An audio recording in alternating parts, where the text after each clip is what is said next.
bem com vocês? Na nossa aula de história de hoje nós vamos falar sobre as mudanças trazidas pelo café. Nós falamos, na última aula sobre o ciclo do café, como é que a expansão do café foi feita no Brasil. Hoje nós vamos falar sobre as mudanças que ocorreram no Brasil com o ciclo do café. Então, em 1870 existiam poucas indústrias no Brasil. Com a expansão do café, os fazendeiros eles começaram a abrir fábricas, A primeira fábrica aí em 1870 foi a fábrica de sabão, Com a expansão do café eles começaram a ter bastante lucros e começaram a abrir outras indústrias. Fazendo o quê? A produção do sabão e ganhando o quê? Muito dinheiro depois da expansão do café.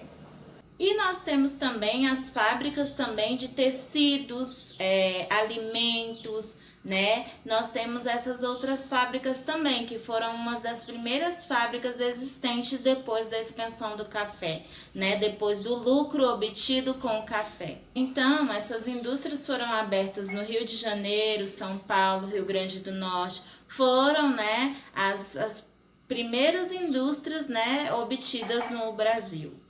Depois dessa expansão do café, dessas aberturas de indústrias, em São Paulo começou a ter várias construções de casarões luxuosos, Que eram de quem? Dos fazendeiros, que obtinham bastante lucro, Depois de obter bastante lucro, depois deles começarem a abrir as suas indústrias, eles foram para São Paulo, que começaram a construir vários casarões luxuosos. Isso tudo, dessas construções, a cidade começou a crescer, ganhou iluminação, começou a ter bastantes construções, A cidade começou a ficar maior depois desse lucro, que os fazendeiros tiveram com o café.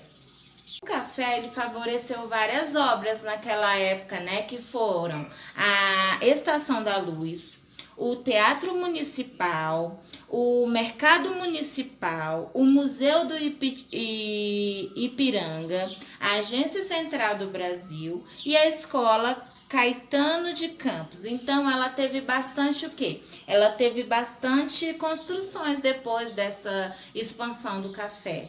A cidade começou a crescer, tudo começou a mudar, construções, iluminações, casas, casarões luxuosos e assim por diante. Então, nossa atividade de hoje é na página 93 do livro de História sobre as mudanças trazidas pelo café. Então, vamos continuar aí nosso conteúdo hoje sobre o Quilombo dos Palmares no livro de História, página 66. Nós vamos falar um pouquinho sobre o Quilombo dos Palmares para vocês entenderem o que realmente aconteceu. Seriam acampamentos de escravos fugitivos? Um lugar de pouso para os escravos? Locais utilizados para punir escravos rebeldes? Ou paragens onde se realizava o comércio de escravos? Imagina que de um dia para o outro, alguém te separasse da sua família, te mandasse para um outro continente, uma língua que você nem sabe falar, e que a partir daí você não poderia mais fazer o que quiser, e sim o que outra pessoa determinar. Se hoje a gente vê a escravidão como uma grande injustiça do passado, há alguns séculos, não era essa a visão que se tinha, não. A escravidão foi uma forma de relação social de produção adotada em muitos países e muito difundida aqui no Brasil. E os quilombos faziam parte destas intrincadas relações sociais. Já descobriu o que é esse tal de quilombo? Os escravos eram comprados na África e trazidos para o Brasil em navios negreiros com condições precárias. Os colonos compravam pessoas como se fossem animais e não viam problema em superexplorar o seu trabalho e maltratar física e moralmente seus escravos. Tudo isso para manter seu poder e produzir cada vez mais. E isso fazia com que muitos escravos se rebelassem e resistissem a esta dominação. E agora, você já consegue matar o que eram os quilombos? Quilombo, eu não sei. Era um acampamento de escravos fugitivos. De escravos que fugiam das fazendas e formavam comunidades que eram chamadas de quilombo. Quilombo era um lugar onde tinha comércio de escravos. É acampamento de escravos. Cantavam, faziam artesanato, essas coisas. Eu lembro de um líder de quilombo famoso, Zumbi dos Palmares. Acertou quem disse que os quilombos eram acampamentos de escravos fugitivos. Era uma forma comum de resistência de homens e mulheres que se negavam a viver na escravidão.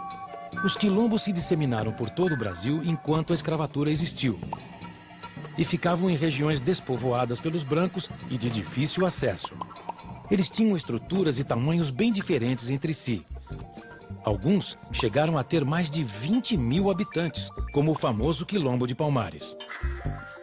Os quilombos se organizavam de forma semelhante às heranças africanas, com uma religiosidade marcada pelo sincretismo. E lá, até era muito comum um costume da África, a escravidão de caráter doméstico. Dá para acreditar nessa contradição? Depois de assistir todo o vídeo, vocês vão para a página 68 para nossa atividade sobre os quilombos dos Palmares. Beijinhos, até a próxima!